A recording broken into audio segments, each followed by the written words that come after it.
মহাপাপহরং দেবং মকারায় নমঃ। নমস্কার, নবদিশা ইউটিউব চ্যানেলে আপনাদেরকে স্বাগত জানাই। আসন্ন শিবরাত্রি উপলক্ষে সবার মধ্যে একটা প্রতিক্রিয়া দেখা যায় যে বা মানসিক দৃষ্টি তৈরি হয়, মানসিকভাবে প্রস্তুত হয় যে রুদ্রাক্ষ ধারণ করা। আমার কাছে প্রশ্ন এসেছে যে এখন তো সবাই সাতমুখী রুদ্রাক্ষ ধারণ করছে, তো সাতমুখী রুদ্রাক্ষটা কি? সাতমুখী রুদ্রাক্ষ হচ্ছে সব থেকে উৎকৃষ্ট রুদ্রাক্ষ এবং সবাই এই রুদ্রাক্ষ ধারণ করতে পারে।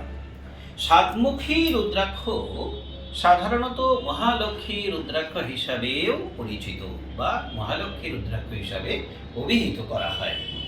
এটি রুদ্রাক্ষটি লক্ষ্মী মহালক্ষ্মী দেবীর কৃপাধন্য হয় বা কৃপা বহন করে। এটিকে অনঙ্গ স্বরূপাও বলা হয়, সপ্তঋষির প্রতীকও বলা হয়। আবার সাতমুখী রুদ্রাক্ষকে শনিদেবেরও প্রতীক হিসাবে মানা হয়। তো এটি ধন, ঐশ্বর্য, বৈভব, প্রতিপত্তি, পজিটিভ এনার্জি বা ইতিবাচক শক্তি বৃদ্ধি করে। এবং কথিত আছে যে 7জন ঋষির আশীর্বাদ এই সাতমুখী রুদ্রাক্ষর মধ্যে পাওয়া যায়।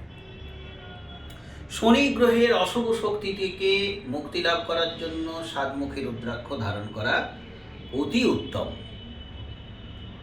এবং পৌরাণিক মতে যে শনিদেবের 7টি সাপ আছে, সেই সাপ নাকি সাতমুখী রুদ্রাক্ষের 7টা মুখ। তো এই রুদ্রাক্ষ এই শিবরাত্রি চলাকালীন বিধি মতন ধারণ করা যায়। এই রুদ্রাক্ষের বীজ মন্ত্র হল ওম হোম নমঃ। ওম হোম নমঃ এই মন্ত্র 108 বার জপ করে ধারণ করা যায়। ধারণ কিভাবে করতে হয় সেটা পরবর্তী ভিডিওতে আমি অবশ্যই আলোচনা করব।